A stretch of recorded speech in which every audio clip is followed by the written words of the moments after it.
அஸ்ஸலாமு அலைக்கும் வரஹ்மத்துல்லாஹி வபரகாத்துஹு. இறைவனின் சாந்தியும் சமாதானமும் நம் அனைவர்கள் மீதும் உண்டாவதாக. உங்கள் டிஎன் டிரைவர் இப்ராஹிம்.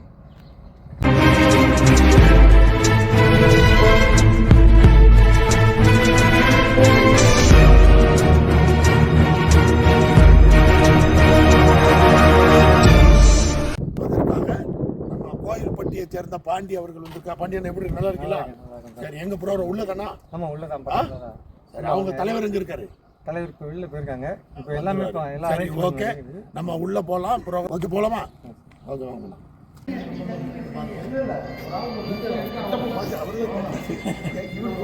மாறாத தலைவர் புரியா வேட்டிக்கிட்ட காணுந்தாரு 80 வருஷம் வேற கட்டப்படாது இது வேற இருக்காங்க. அப்புறம் எப்படி இருக்கீங்க? ரொம்ப ஐயா, இந்த மதினா கசிமுறைக்கு வியாதிக்கு திருப்பி தமிழ்நாடு திருப்பி கசிமுறைக்கு அவங்க போய் நல்ல எல்லாம் 60 ரூபா காலையிலே தந்தான் லோடு எடுத்துருங்க. அதுக்குள்ளே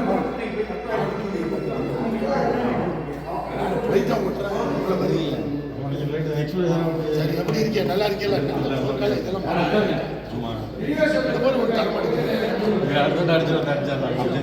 நானும் ஒரு வண்டியா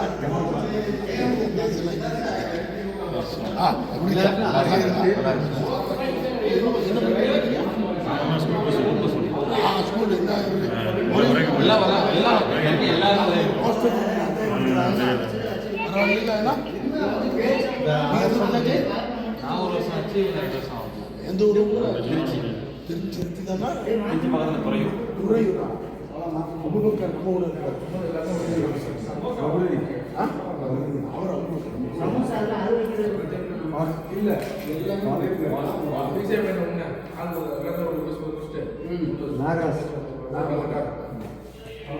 எல்லாமே நாங்கள் போட்டோ வரவே இல்லைங்க.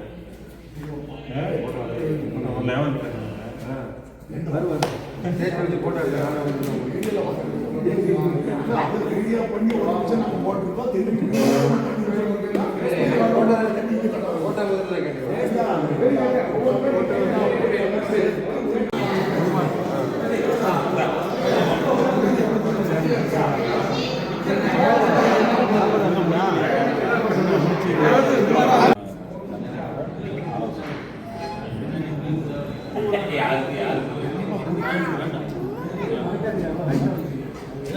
வாங்க, தாத்தாக்கு ஒரு வணக்கம் இல்ல, தாத்தாக்கு ஒரு வணக்கம் சொல்லுங்க.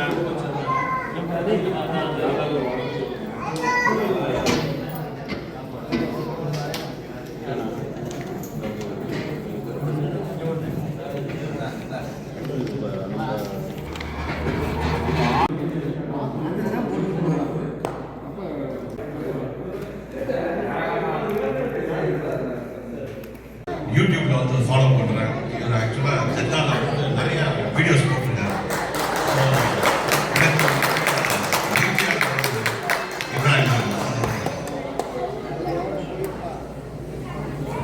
Thank you sir.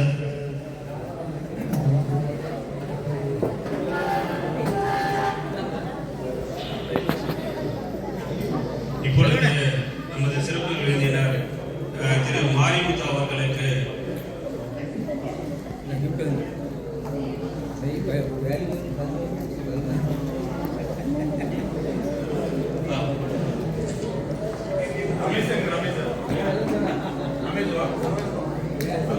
இருந்து வருகை தந்திருக்கிறார். யூடியூப்ல வந்து ரொம்ப பாலைவனத்தை பற்றி நிறைய விஷயங்கள் வந்து ஷேர் பண்ணிட்டு வர்றாரு. அவர் உங்கள் மத்தியில் ஓரிரு வார்த்தைகள் உரையாற்ற அன்போடு அழைக்கிறேன்.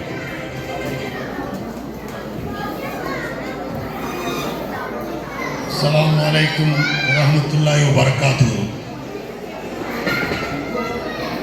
இறைவனின் சாந்தியும் சமாதானமும் நம் அனைவர்கள் மீதும் உண்டாவதாக. தமிழ்நாடு ஓட்டுநர் நலச்சங்கம், தமிழர் நலச்சங்கம் நடத்தும் சமத்துவ இஃப்தார் நிகழ்ச்சி. எனக்கு இது 2வது மேடை. நான் பல வருடங்களாக காடுகளிலும் பாலைவனங்களிலும் ஓடிக்கொண்டிருந்தவனை எனக்கு இரவு 1 மணிக்கு ஒரு கால் வருகிறது. சமீபத்திய ஒரு 15 நாளைக்கு முன்னாடி.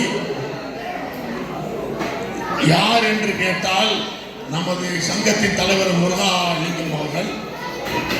எனக்கு உள்ளபடி அவரை பற்றி முதல்ல எனக்கு ஒன்றுமே தெரியாது, யாரு என்ன ஏதுன்னு. அவர் சொன்னார், இவ்வளவு காலமாக நீங்கள் பாலைவனத்தில் ஓடிக்கொண்டிருக்கிறீர்கள், ஒரு ப்ரோக்ராம் இருக்கு, நீங்க வந்துருங்க, இங்க வந்து உங்க தொப்புள் கொடி உறவாகிய சொந்தங்கள், அண்ணன் தம்பி அக்கா தம்பி எல்லாரையும் நீங்க பார்க்கலாம், அங்க வாங்கல் என்று சொல்லி என்னை கொண்டு வந்து இங்க விட்டு விட்டார். இது எல்லா புகழுமே இறைவனுக்கு. இரண்டாவதாக ஓட்டுநர் சங்க தலைவரின் முருகாலிங்கம் அவர்களுக்கு தான் இது சேரும். எனக்கு உண்மையிலே அவரை பற்றி எந்த ஆராய்ச்சியும் கிடையாது, யார் என்றும் தெரியாது. இதில் ஒரு உண்மையை சொல்ல வேண்டியிருக்கு. என்னவென்றால், சமீபத்தில் ஒரு 15 நாளைக்கு முன்னாடி பிரான்சிலிருந்து ஒரு கால். அந்த பிரான்சிலிருந்து கால் வரும்போது சரவணன் என்பவர் பேசினார். அவர் சொன்னார், 7 வருட காலமாக நான் இங்கே டிரைவராக பணியாற்றுகிறேன். இந்த மாதிரி எல்லாம் இந்த வண்டியில் வேலை வருமா என்பது சத்தியமா எனக்கு தெரியாது. நான் கேட்டேன், நீங்கள் யார், எந்த ஊரை சேர்ந்தவர், உங்களுக்கு என்ன எப்படி தெரியும் என்றார். இதற்கு காரணமாக இருந்தவர் இவர் தான் வந்து சொல்லியிருக்கார் அவர்கிட்ட. எனக்கு உண்மையிலேயே தெரியாது யாரு என்ன ஏது. ஒரு அன்னையிலிருந்து ஒரே போனு, கன்னடால இருந்து போனு, எல்லா ரெக்கார்டும் நம்மளுடைய மெசஞ்சர்ல இருக்கு. அதனால ஒருவர் என்னுடைய கமெண்ட்ஸ்ல வந்து ஒரு கேள்வி ஒன்று கேட்டார். தயவு செய்து இங்க கொஞ்சம் கவனமா கேளுங்க. இது ஒரு இந்து முஸ்லீம் ஒரு பிரச்சனையை உண்டு பண்ணக்கூடிய அளவுக்கு ஒரு கேள்வி கேட்டார். இது ஏன் சொல்லுங்க, கொஞ்சம் அமைதியா இருந்தா நீங்க அதை கேட்கலாம். தயவு செய்து கொஞ்சம் அமைதியா இருங்க, கொஞ்சம் அமைதியா இருங்க. தயவு செய்து இருக்கிறவங்க இந்து முஸ்லீமுக்கு உண்டான ஒரு பிரச்சனை வர்ற மாதிரி ஒரு கமெண்ட்ஸ் கேட்டார். இன்னைக்கும் அந்த கமெண்ட்ஸ் பேஸ்புக்ல இருக்கு. என்ன கேட்டார், இந்துவை நீ எத்தனை பேர் எடுத்திருக்க, இந்துவை நீ எத்தனை பேர் எடுத்திருக்கன்னாரு. நான் எந்த பதிலும் கொடுக்கல. ஏன்னா என்னுடைய நோக்கம் வேற. 18 வருட காலமா என் கூட இருப்பவர் ஒரு இந்து தான். இஸ்லாம் என்ன சொல்லுகிறது? இஸ்லாமிய எல்லா சகோதரிகளும் இருக்கிறீங்க. இஸ்லாம் என்ன சொல்லுது? உன் தாய் தந்தை 10 கிலோமீட்டர்ல இருந்தாலும் உன் பக்கத்தில் வீட்டில் இருக்கிற இந்துவோ கிறிஸ்துவனோ நீ அவனை பார். நீ அவனுக்கு சோறு போடாமல் கால் குழம்பா இருந்தாலும் அதில் தண்ணியை ஊற்றியாவது கொடுங்குது இஸ்லாம். இதை விட்டு போட்டு உன் தாய் தந்தகரை நீ 10 கிலோமீட்டர்ல இருக்கிற பார்த்தால் கண்டிப்பாக இறைவனிடம் நாம் செல்லவே முடியாது. இறைவன் சொல்லக்கூடிய வார்த்தையா தானே அவர் போட்டது. நீ எத்தனை இந்துவை டிரைவராக எடுத்திருக்கிறார்? அதற்கு ஒரு 250-300 கமெண்ட்ஸ் வந்து என்னுடைய ஃபாலோவர் இந்த இந்துக்கு போட்டிருக்காங்க. அதோடு அவர் பேஸ்புக் ஐடியவே க்ளோஸ் பண்ணிட்டு போயிட்டார். இன்னும் இருக்கிறது பேஸ்புக்கில் இருக்கு, நீ பார்த்துக்கிறீங்க. நான் மதச்சார்புக்கு அப்பாற்பட்டவன். சரி, இந்து முஸ்லீம் பிரச்சனைன்னு ஒன்று பேசுறாங்க. நான் என்ன கேட்கிறேன், இன்னைக்கு நம்ம என்ன களிமா சொன்னோம்? நம் தாய்க்கு முன் தகப்பன் தகப்பன் தகப்பன், அப்படித்தானே? ஒரு 200 வருடம் இருக்குமா? சகோதரி சொல்லுங்க, 200 வருடம் இருக்குமா? இருக்கும் முஸ்லிமே. நாம வந்து லா இலாஹ இல்லல்லாஹ் முஹம்மதுர் ரசூலுல்லாஹ், அல்லாஹ் ஒருவனே நபி சொல்லி கொண்டிருக்கோம், அப்படித்தானே? நம்மளுடைய ரத்தம் எங்க உள்ளது? நம்மளுடைய ரத்தம் யாருக்குள்ளது? இந்துக்குள்ளதா, நாடாருக்குள்ளதா, தேவருக்குள்ளதா, பல்லருக்குள்ளதா, பறையருக்குள்ளதா, யாருக்குள்ளது? இதில் இப்போ இப்போ இப்போ இருக்கிற முஸ்லிம்களுக்கு இந்த சிந்தனை இல்லை யாருக்குமே. ஏன் நம்ம தொப்புள் குறி உறவு என்று சொல்கிறோம் என்றால், நாம் யாரோ ஒருவராக இருந்து இந்த வார்த்தை கலிமாவை மட்டும் நம்ம சொல்லிதான் முஸ்லீம் ஆயிருக்கோம். அதனால அவரும் அவங்க சகோதர சகோதரிகள் நமக்கு சகோதரர்கள் தான், சகோதரிகள் தான். யாரோ ஒருவர் ஏதோ சொல்றாங்க என்பதற்காக நம் பக்கத்து வீட்டுடைய இந்துவையோ கிறிஸ்துவையோ நம்ம விட்டு விடக்கூடாது. நீங்க விட்டு விட்டால் மேலே செல்லவே முடியாது, நீங்க சுவனை செல்லவே முடியாது. நாங்கள் அப்படித்தான் வளர்ந்தோம், அப்படித்தான் மதரசாவில் ஓதினோம். கன்னடாவில் வேலை பார்த்தேன், நல்ல சம்பளம். 3 வருஷம் வேலை பார்த்தேன், ரிசைன் பண்ணிட்டு நானே வந்தேன். திருப்பி இன்னைக்கும் இந்த வயசுல என்ன கூப்பிடுறான் வருஷம் சூப்பர்வைசரா. நான் சொன்னேன், எனக்கு நிம்மதி இல்லை, வரமாட்டேன். எத்தியோப்பியாவில் 4 வருஷம் வேலை பார்த்தேன், எனக்கு நிம்மதியே கிடையாது. இப்பவும் கூப்பிடுறாங்க. நான் உண்மையை இறைவனா சாட்சி வச்சு சொல்றேன், இன்னைக்கும் கூப்பிடுறாங்க இந்த வயசுலயும். என்னுடைய திறமை அப்படி, என்னுடைய லைஃபே நான் டிரைவர்னு விட்டுட்டேன். அதனால நாம் கற்றதை பிறருக்கு கற்றுக் கொடுக்கணும். இறைவன் கண்டிப்பா கேட்பான். நீ மட்டும் படிச்ச, நீ மட்டும் ஒரு சப்ல வாழ்வை பத்தி தெரிஞ்சுக்கிட்ட, நீ அவனுக்கு என்ன சொல்லி கொடுத்த? கண்டிப்பா கேட்பான். அதனால தான் என்னுடைய யூடியூப் சேனல் எந்த லாபத்தையும் நான் எதிர்பார்க்காமல் எதுவும் பண்ணாமல் செய்து கொண்டிருக்கிறேன். ஓகே, ஒரு சின்ன ஒரு விஷயம் சொல்றேன். இந்துவாகட்டும், முஸ்லீம் ஆகட்டும், கிறிஸ்துவராகட்டும், எந்த ஜாதி மக்களுக்கும் மகசர் மைதானத்தில் நடந்த ஒரு சம்பவத்தை சொல்றேன்.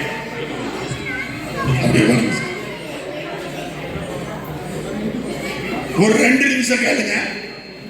ஒரு பெரிய செல்வந்தர், பயங்கரமான பணக்காரர், லட்சக்கணக்கா கோடி கணக்கா சம்பாதிச்சவர் இறந்துட்டார். மக்கள் போகும்போது, தூக்கிட்டு போகும்போது அவர் சொன்னாங்க, ரொம்ப நல்லவர், ரொம்ப நல்ல மனுஷன், ரொம்ப புண்ணியம் பண்ணாருன்னு. அது இந்த உலகத்துல தானே, இந்த உலகத்துல தானே. எல்லாரும் அனுப்பிவிட்டாங்க. மேலே போயாச்சு. தீர்ப்பு நாள் இன்னைக்கு இறைவன் கையில, வலது கையில புக்கை கொடுத்துட்டான்.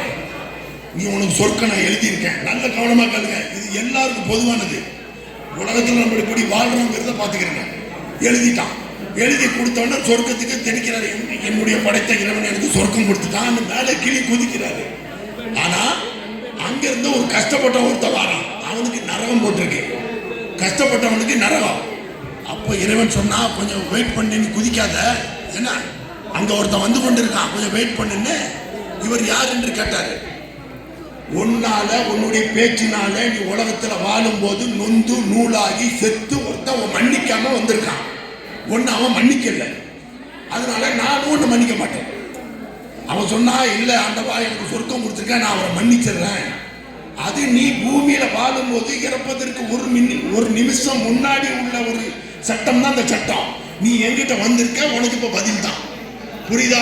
உன்னுடைய சொர்க்கத்துக்கு போகக்கூடிய ஒரு நன்மையை புடுங்கி அந்த நரகத்துக்கு போகக்கூடியவனுக்கு கொடுத்து அவனை சொர்க்கத்தை போட்டு இவங்க. இதுதான் இஸ்லாம். இதுதான் இஸ்லாம். நாம எப்படி வாழ்கிறோம் பாருங்க. இப்போ நம்ம எப்படி வாழ்ந்து கொண்டிருக்கோம்? அக்கா தங்கைக்கு சண்டை, அம்மா மகளுக்கு சண்டை, அப்பா அண்ணனுக்கு சண்டை.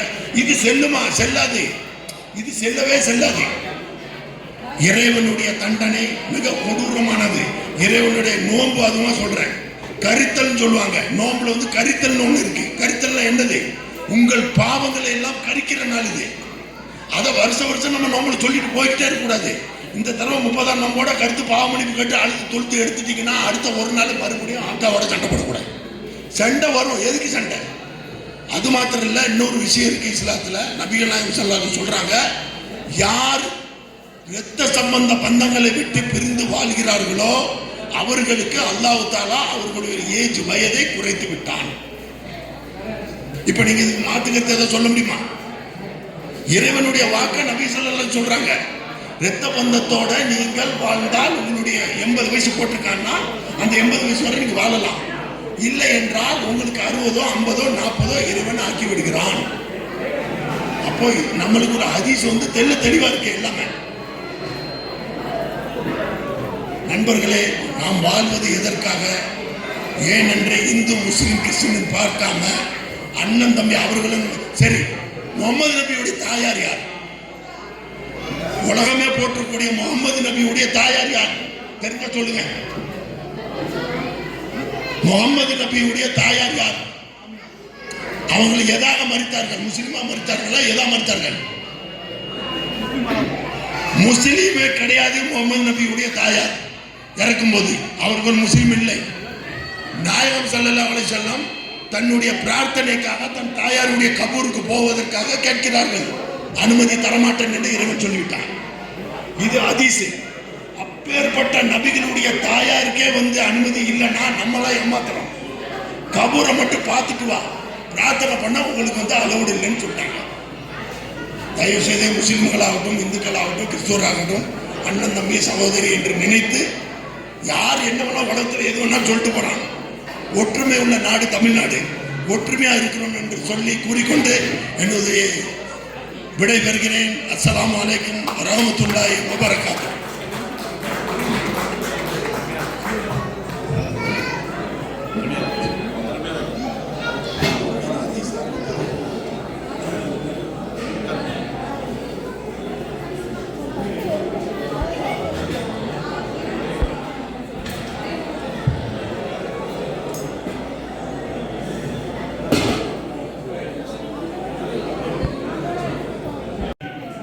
கௌசிகா அவர்களுக்கு பரிசு வழங்கப்படுகிறது.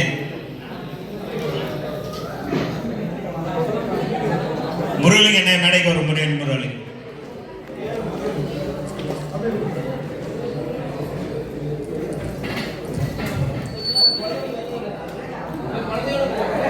அடுத்த தம்பதியினர் மேடைக்கு வரும்படி அன்போடு அழைக்கிறோம். யாரெல்லாம் வந்து கேள்விகள் கேட்டு அதற்கு பதிலளித்தீர்களோ அவர்களெல்லாம் தயவு செய்து மேடைக்கு அருகில் இருக்கும்படி அன்போடு கேட்டுக்கொள்கிறோம். திரு பார்த்திபன் மற்றும் லட்சணா அவர்களுக்கு பரிசு வழங்கப்படுகிறது. சவுதி தமிழ் கலாச்சார மையத்தின் நிர்வாகி திரு பார்த்திபன் மற்றும் லட்சணா அவர்களுக்கு பரிசு வழங்கப்படுகிறது. எல்லாரும் கைதட்டுங்க.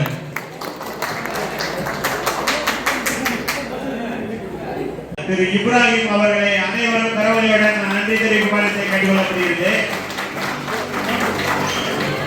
மாரிமுத்து அவர்களுக்கு கௌரவ பரிசு வழங்கி சிறப்பிக்கப்படுகிறது.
சாப்பாடு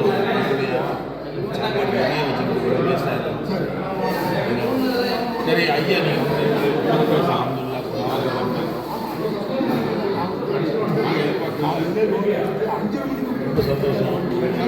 நாளைக்கே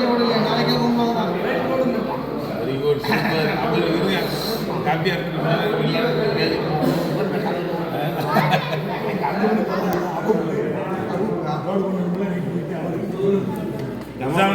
வாய் கிளம்புறாங்க. ஆமாண்ணா போட்டு டைம் இல்லை.